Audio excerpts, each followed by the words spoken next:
Senadora, boa tarde. Tendo ou não a clareação, me parece que o trabalho da CPI é detalhar aquilo que já há uma certa fartura de provas, de documentos, ou seja, houve uma derrapagem terrível na gestão da pandemia por parte do governo federal. E aí eu queria saber o seguinte, em se confirmando que havia uma rota paralela de decisão que bypassava o Ministério da Saúde, que se fez apologia de tratamento precoce e cloroquina sem o devido embasamento técnico de especialistas da área da saúde, em se confirmando, como já está explicitado, por que se deu tamanho atraso do Brasil para ter vacinas sendo aplicadas em nosso país e essa forma, eu diria, inexplicável de não acertar com os laboratórios a contratação rápida dos imunizantes.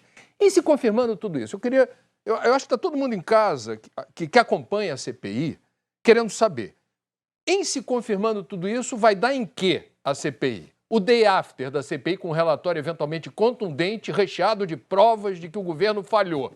E aí, o que acontece?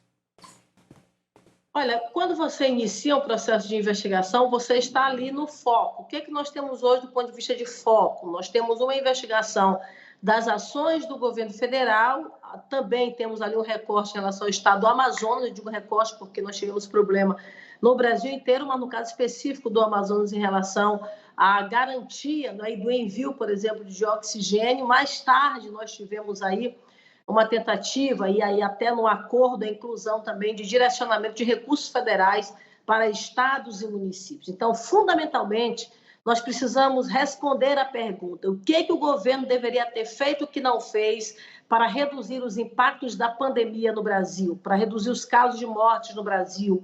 E aí, por exemplo, assegurar a vacina, que é o que a gente precisa efetivamente hoje.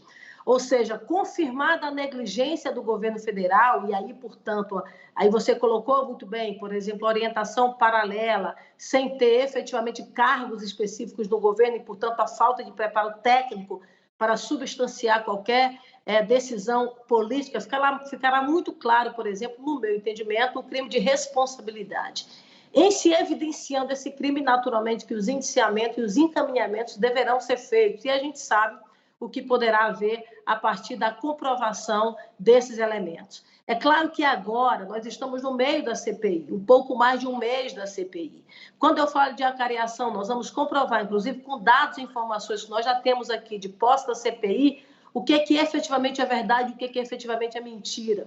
Você tem hoje uma facilidade de fazer essa comprovação exatamente pelos documentos que você tem, ou seja, municiado de documentos, fica muito fácil, na verdade, você fazer essa constatação.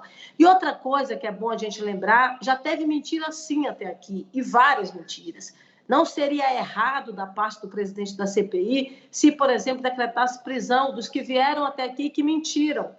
É claro que aí é uma questão técnica, tática, melhor dizendo, estratégica dele, de não fazer pedido de prisão. Mas eu até coloquei agora há pouco para alguns colegas, eu acho que isso tem limite. Nós temos ainda aí cerca de 2 meses de CPI. Nos próximos 2 meses, nós precisamos levantar vários dados e informações, como você disse, farta, para poder substanciar esses possíveis indiciamentos. Isso não pode ser em cima de mentira, isso não pode ser em cima de elucubrações, de fatos que não existem. Terão que ser, de fato, em cima de fatos concretos, de informações reais.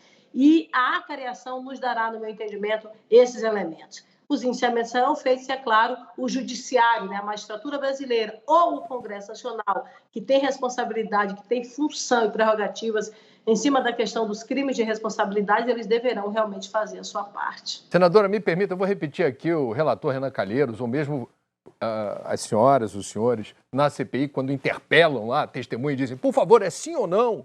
Responda objetivamente.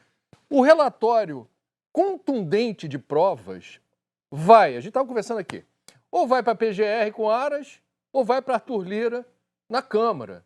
Eles têm o poder de dar sequência ou não ao relatório, certo?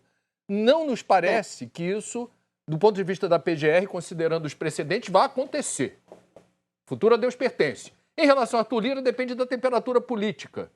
E aí, o que aconteceria com esse relatório? Vai para a gaveta de quem? Como é que fica? Isso que eu queria. Qual é a expectativa da senhora?